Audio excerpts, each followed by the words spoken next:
And one of my viewers in one of the previous videos had kind of left a comment about kind of wanting to, see the whole collection or be curious about the whole collection. And rather than just kind of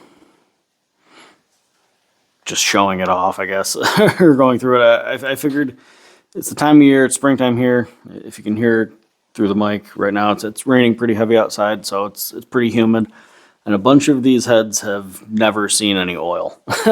So I figured it'd be a good opportunity to kind of go through some of the collection that maybe people haven't seen in the Followed Me Home series or any of the other kind of collections that I've covered before, and show some other neat heads that people might enjoy just seeing and talking about, sparking some conversation. So I figure I'll just start on the top row.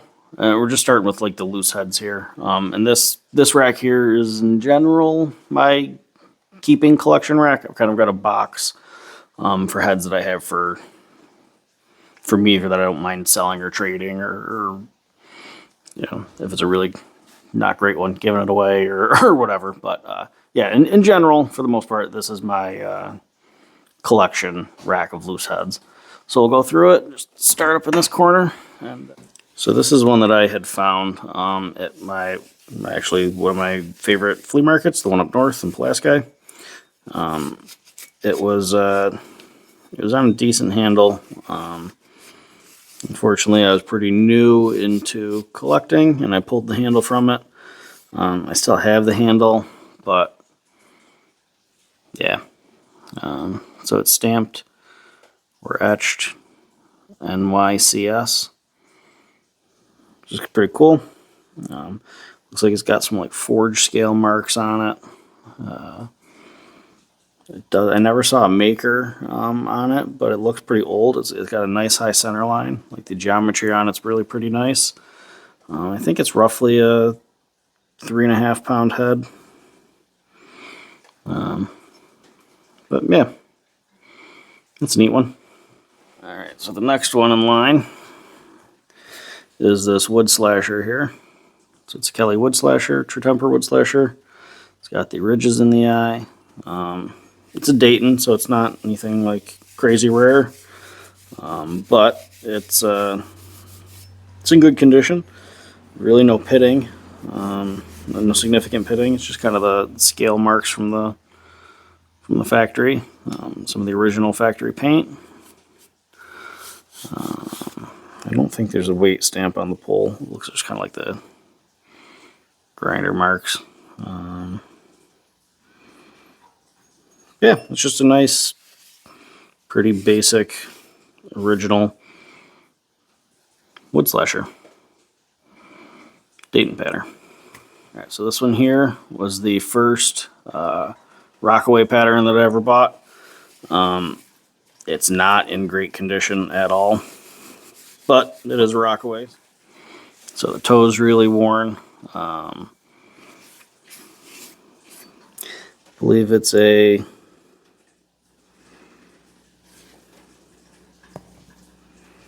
keen cutter.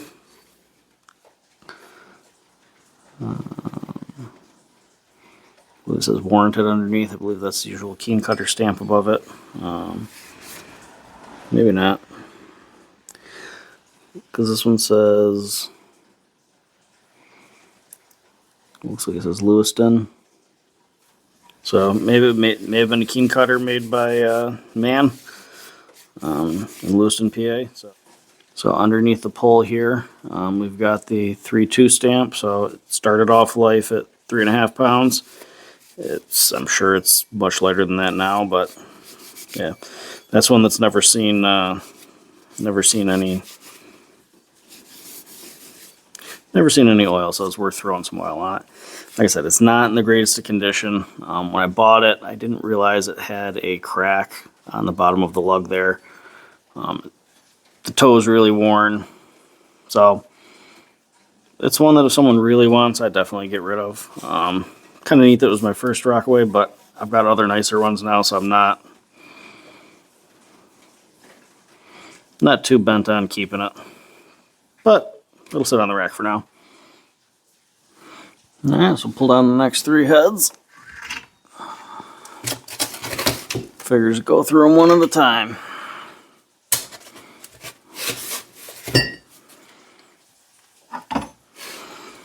Alright, so to start, we've got a True Temper Kelly Works. And it says forged steel.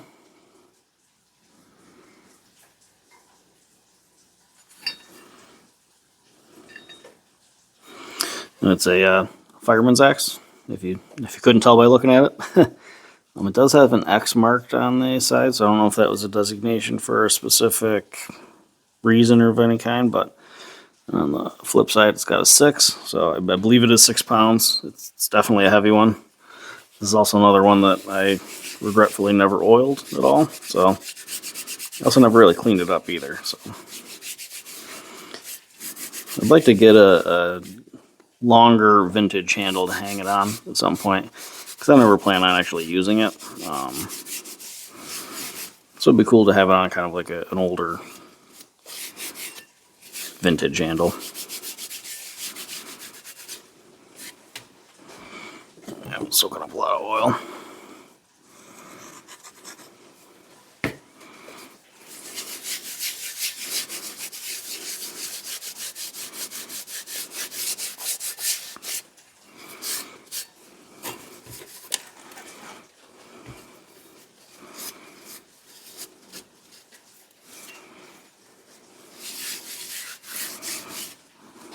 Get some shots out of it now that it's oiled up. Some of that red paint popping still.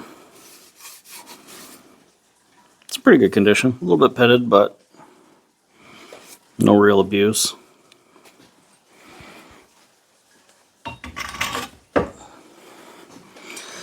So the next in line is a True Temper Flint Edge Kelly Works. I think that's a 4 stamp under the pull. Actually, it looks better in the camera than it does in person. So yeah, I think that's a 4 stamp. It's one that I had started to clean up the pole on, and then kind of never did anything more with. I got distracted with something else and kind of never really went any further. This is one that I'd definitely sell or trade if someone's really looking for one.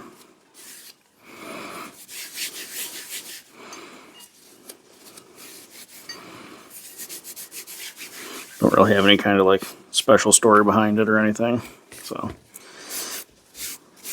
it might be one that's worth kind of going through, like I just did that True Temper, Connecticut pattern, kind of cleaning up and bluing maybe. So it might be good, worth it. Like I said, the stamp's pretty nice, so if I cleaned up and kind of sanded around it, unfortunately you'd lose a bunch of that patina, but you've already lost some kind of cleaning up the pole, so. Yeah.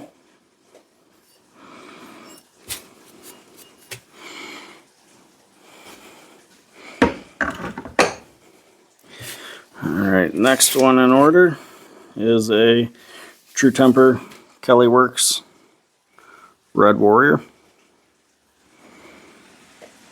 So it's one of their lesser common stampings. Not super rare, but definitely not as common as the Flint Edge. So it's a Dayton pattern. It feels like about 3.5 pounds. I don't see a... Maybe that weight stamp says 4.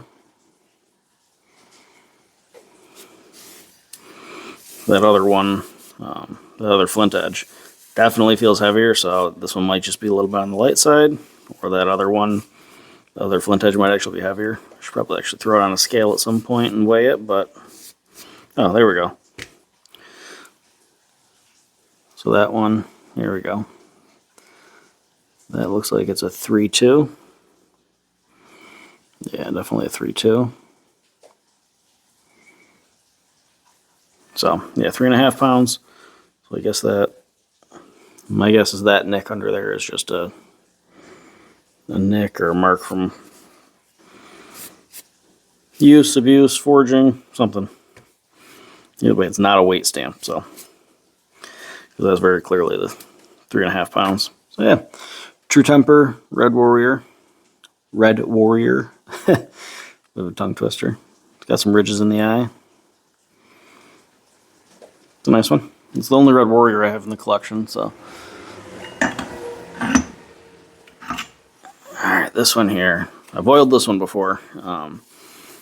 It is a True Temper Flint Edge, 3.5 pound. And this one, again, isn't anything like super special about it. It's just in good condition. Pole really hasn't been damaged at all. Anything significantly, at least. Little bit of tiny little bit of mushrooming, but nothing crazy. Yeah, it's just in nice shape.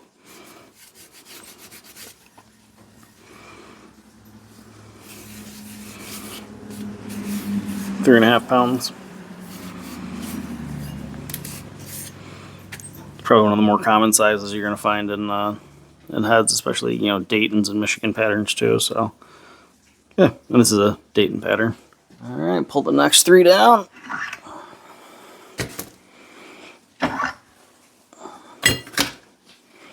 So first one here. There's more oil on my rag. So the first one here is a William Mann from Lewiston, PA. It's Mann. Kind of nice, forged in bevels. Pretty cool. Definitely an older one. So I like it. It's like a heavy hatchet, boy's axe size. I think the eye is maybe a boy's axe, but I think it's more of like a house axe. Weight range. Just slightly lighter than a traditional boy's axe. That may have started out a little bit heavier and just kind of ended up a little bit on the lighter side now. So yeah, it's a nice one. Not super attached to that one either, so.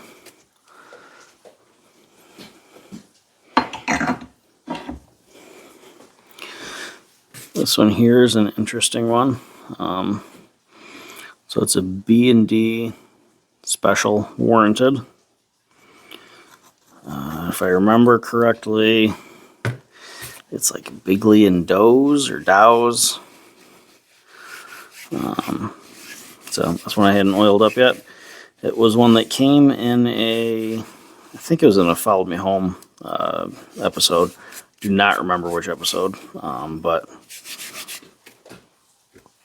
it came along with, it was a pack of 3 heads, and I believe it was this one and one other one that I can't remember now. But the geometry on this one's nice. I believe it's a Dayton pattern. It's a little bit rounded on the toe and heel, almost like a Michigan, but I think it's a Dayton. Let me know what you'd call it. I'd call it a Dayton. Maybe a slightly odd looking Michigan, but yeah. So it's B&D Co. on that side. B&D Special, warranted. So it's got nice geometry. Heavy pole. Yeah, it's a nicely made axe. So it's the only B&D I have in the collection. Like I said, when I was placing the bids on the auction, that was definitely after, I believe it was that head that came with it. So there's a cool little bonus.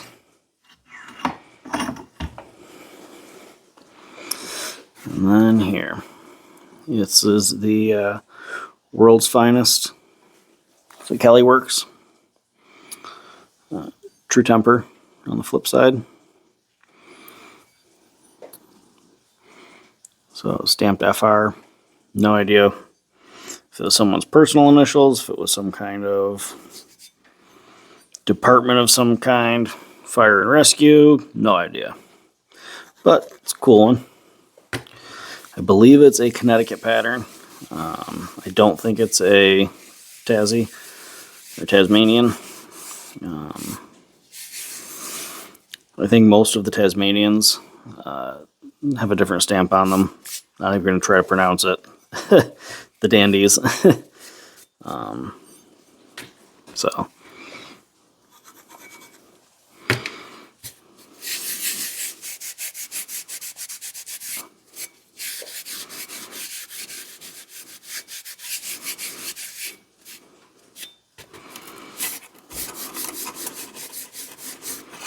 Yeah, plenty is needed to drink up quite a bit of oil, so it's a good reason to go through the collection and kind of get a coat on them. Even if they're already rusted, there's no point in having them rust further. And they just look good all oiled up, so. Yeah, world's finest Kelly. Plan on fixing that one up at some point. It looks like the stamp's deep enough that I could probably do some decent, grinding and pull correction and still have some stamp left. So that'd be a good one in the future. I think the pull stamp weight is there. It was a 3. Can't tell if there was ever a 2 there. Maybe not. So yeah, it's a neat one. It's the only Connecticut I have with that stamp on it. So alright, so the next 3 in the lineup. This one here is one of my favorites.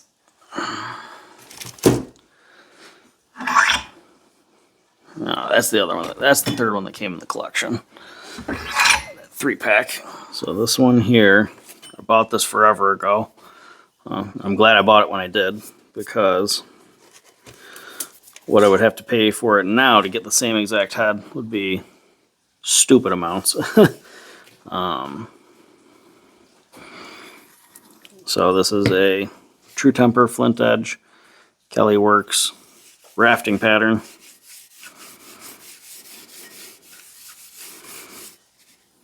Whoever had it before me sharpened it up, did an alright job with it. Probably went a little thinner on the bit than I would have, especially for a rafter, but probably never actually used this one, so that's alright. It has the hole drilled through it for like a roll pin to keep it secure on a handle. I know a lot of axes that were in like logging companies and stuff like that, it was mandatory to have those. So, but the pull stamp for the weight, super crisp. The pull in general is just really clean. This is just a really clean example. I don't think this axe has ever really been used heavy. I think whoever sold it to me, I bought it on eBay forever ago, but I think they had soaked it in some kind of evapor rust or something like that, rust remover, because it doesn't really have a lot of patina on it. Kind of just a silverish color. But it might have also just never really seen a lot of use. So that's why I didn't have much. But yeah, it's a clean one. It's really cool. 4-pound rafter. And this axe here was the third one that came in that with that World's Finest and the B&D, if I remember correctly. So it's a Collins Red Knight.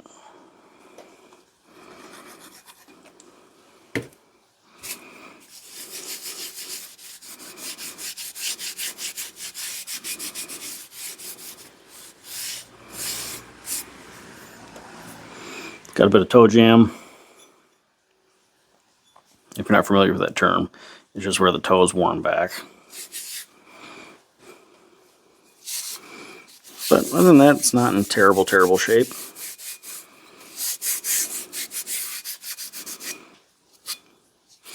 It definitely make a good user, especially evening out the bit. I'm sure there's still plenty of life left in here. I don't see a weight stamp on anything. It was most likely on the pole previously, and doesn't have terrible damage, but it's damaged enough that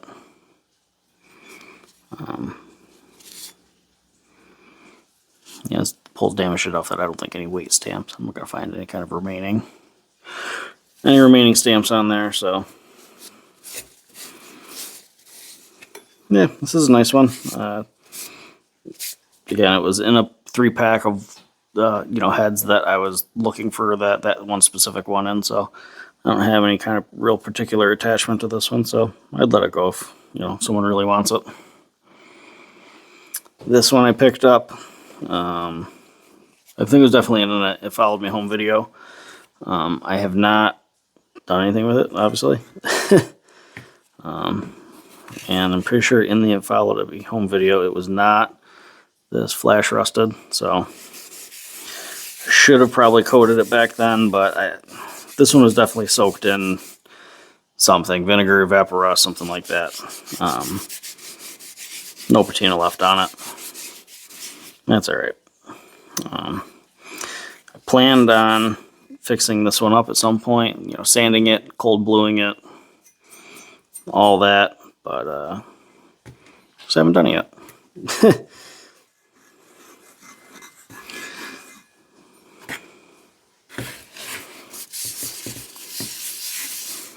I believe this pattern would be a swamping pattern. I'm not as well versed on double bit patterns, so correct me if I'm wrong, but I would call this a swamper.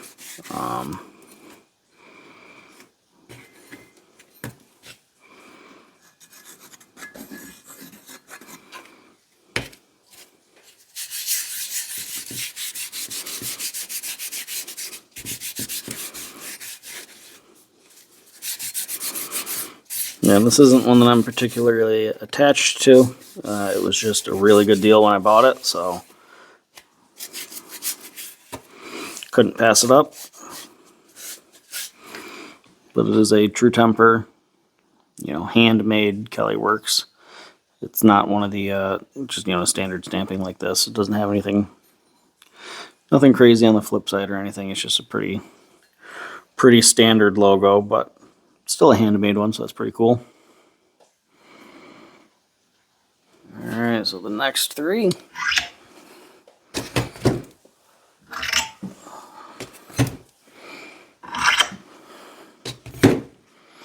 And when they're up here, they're not organized in any kind of way. I just kind of toss them up there where they fit. Alright, so the next one is my Craftsman double oval. And this is a Michigan pattern. It's a fairly heavy one. See, it's 4 pounds. Maybe it had a 2 next to it at one point. But I think it's just 4 pounds. And that's one that I probably should have oiled forever ago, but a lot of times I tell myself, oh, I'm going to, you know, work on fixing that one up right away. So no point in oiling it because I'm going to do X, Y, Z thing to it. Then it goes and sits on the shelf. And I get 5 more and it just gets more buried. And I should just oil them right after I get them.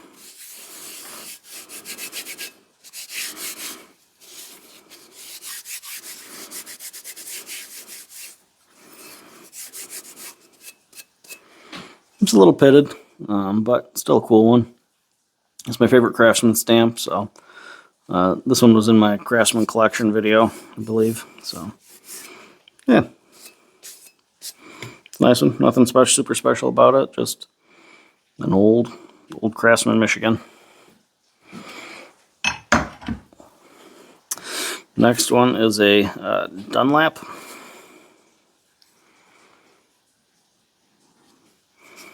So just a hatchet. Nothing crazy about it. Nothing super special. Toe's a little worn, but not too bad. Still be very usable.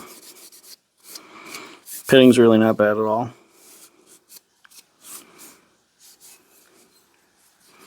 I don't think I ever weighed this one, but it's pretty light. It's probably 1.5 pounds or so. Nothing too heavy. Just a nice little hatchet.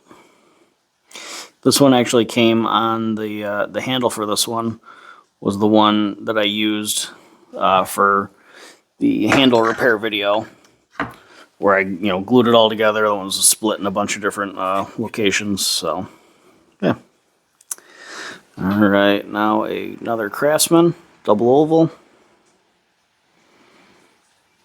This one with the bevels.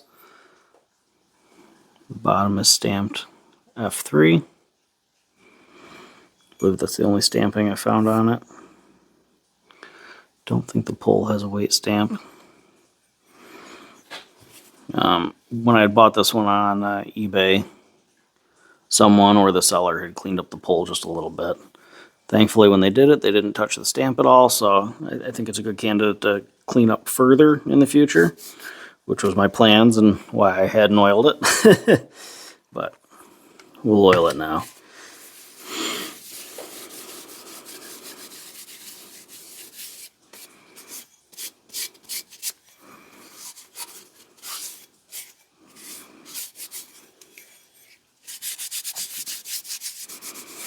I believe in talking with others, the ones that have that like F3 stamping designation, and the old Craftsmans from this era were made by, Mann. So, if you have any information to the contrary, let me know. 'Cause I know Craftsman didn't make their own axes; they were, subcontracted out. So I believe ones in the same era, the Manns had those bevels like that. It's a nice one. Boy's axe size. So, boy's axe eye. They're probably 2.5 pounds. So, next 3. This one here. This little guy. So, this first one here, no stampings on it. The only kind of identifiable mark is this here. I don't think that's a touch mark. I think it's just a nick from life. But it's a pretty heavy one. I would call this maybe a wide Dayton. I don't think it's a Connecticut. It's pretty thick through the back of the pole. Let me know what pattern you'd call that. I found this one local, semi-local, down in Bouckville last year at Antique Festival. I never really did anything with it. Not super attached to it. It's kind of a neat head, but fairly wide in geometry. Probably make a decent splitter. It's heavy.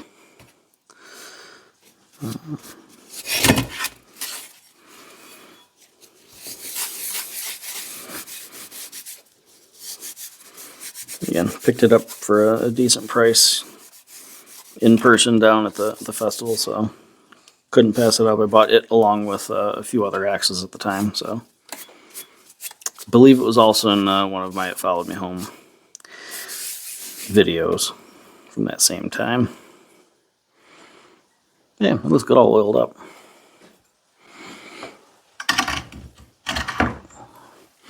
Alright, the next one here. This one's a neat one. I don't think I've shown this in any videos before. I picked it up a while back in a 2-pair off eBay, along with another one that was a similar size and pattern.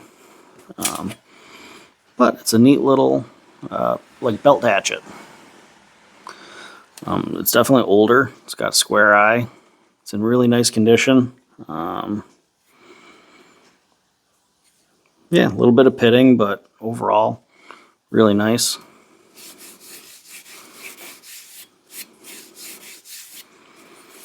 The other axe that came along with this one is the one that I used, or I made that black locust handle for.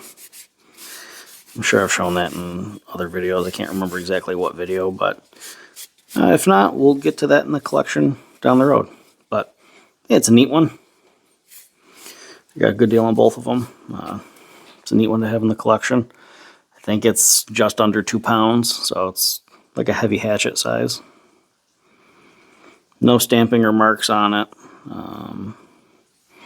Yeah, the fact that it's a square eye, definitely an indication. The square eye and the pattern itself is an indication that it's an older head.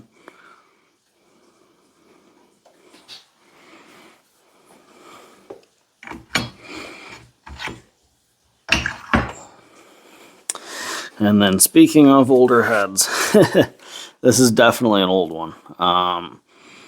So I'd call it a jersey pattern, kind of like a Pennsylvania jersey, if that's a thing. It looks like a PA-made hatchet. Another one that's not your traditional teardrop eye. I think this would probably be considered a square eye, oval eye. It's definitely seen some use. I believe it's probably wrought iron. I think it's multiple piece construction. Because when you see in some of the lights, you can kind of see the different pieces to it when the light hits it just right. And like in here too.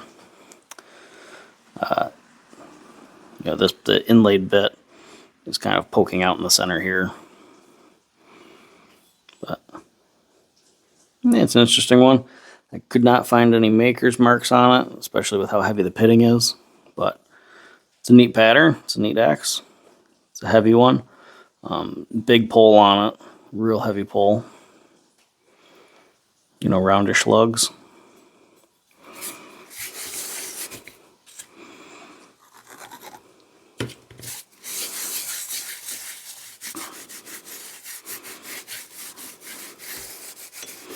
It's one that I consider, you know, trading or selling to someone if they really liked it. It's kind of a neat one to have in the collection, but I'm not super attached to it. So, all right, we're getting into the top row. So there's only four heads left on the top row. So we'll do 4 for the last part of this video. And it's going to be too long to do all of the axes that I own right now. So I think the top row will be video 1, bottom row video 2, and then maybe all of the hung axes and other ones video 3. That might need to be also 2 videos, but we'll see how far we get.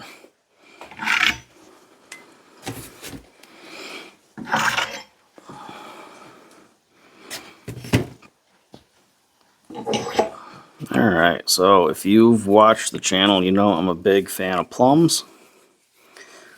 And Connecticut patterns. So this one should be no surprise that it's in the collection. It's a Plumb Connecticut pattern. So stamped 3.5 pounds, 3.2. This one's got a little bit of pull damage, but not bad. That's probably right at the cusp of where I'd leave it for a user.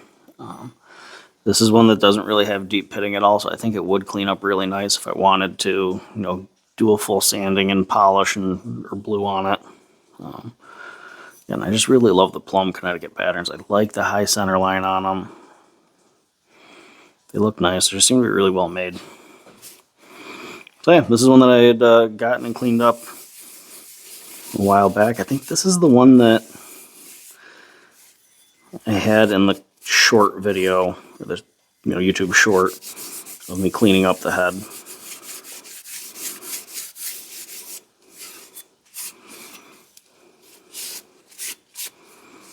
So yeah, it's a nice one. I've already got 2 Plumb Connecticut's hung, so I don't know, maybe I'll hang this one in the future. But when I picked it up, it was a good deal, so I just couldn't pass it up. Alright, next one here. This is what I believe is a Kentucky pattern. Kentucky jersey. It's in good shape. I believe it's a true temper.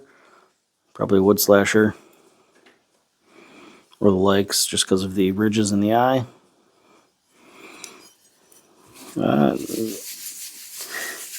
It feels like it almost had like some kind of odd coating on it. Because when I got it, it was that real dark black color. And it wasn't rusty at all.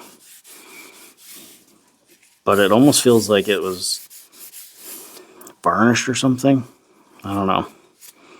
Not quite though. maybe it's like a rust converter that it was coated with. But either way, it's in really nice condition. No pull damage really at all. I don't know why I haven't hung this one yet. I really should. It's a nice axe. The only downside is that there's no stamping on it, but it doesn't always need to be. I don't see any weight stamps on the pole. I don't see any underneath either. But, yeah, it's a nice one. It's probably 3.5 pounds. Somewhere in there. I don't think it's quite as heavy as 4, but it's probably over 3. So, alright, now back to the Craftsman double ovals. This one's a Michigan pattern boys axe. It's in really nice condition. Really not a lot of pitting on it, a little bit down on the bit down here, but really nothing, you know, super significant.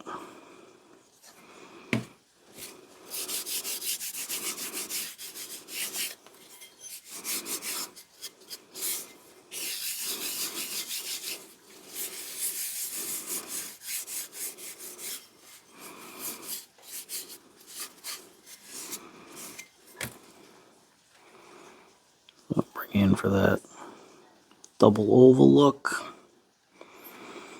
Then, just like the other one, this is one stamped with a F numeric, so this is F5, I believe. Man, no pole abuse, really pretty good condition. Yeah, it's really nice Michigan pattern. Boys axe.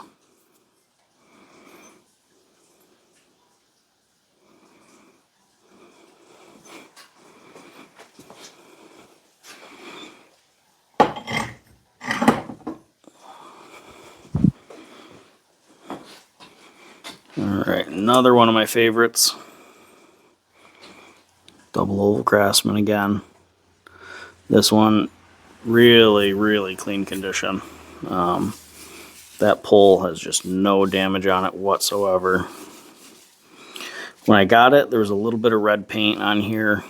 I tried cleaning it up, and I don't know what kind of paint was on it or why, but it was super chalky, and I tried saving it, but it just wouldn't stick, and it came off really pretty quickly. Unfortunately, because it would have been cool to keep some of that original paint on it, but as I was cleaning up a little bit of surfaced rust on it, that paint just came right off with it. That Craftsman double oval.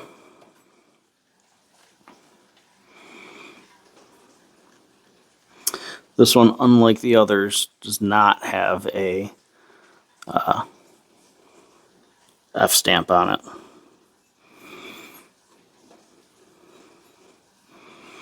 Really nice like bit geometry.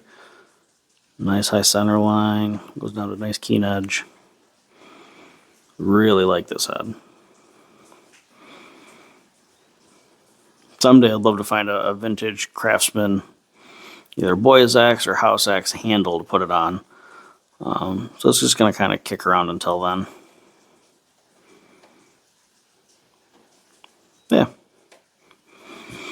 So that'll be video 1 in the, I don't know what to call it, collection tour, oiling the collection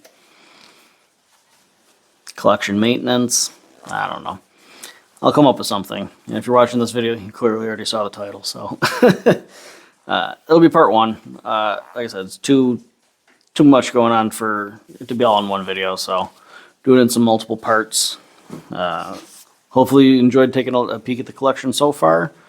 I enjoyed talking about the heads, so if you have any questions on any of them, or you want a closer look at any of them, a standalone video, by all means, comment and let me know. If you think I should build one of these in a future video, definitely let me know. If there's one that I said I'm not super attached to and you really, really want it, reach out to me. Like I said, I'm always trying to make more room in the collection and more runs for flea marketing. So, yeah, turn it into more, take axes and turn it into more axes. It's kind of the goal of the hobby. All right, thanks for watching, everyone.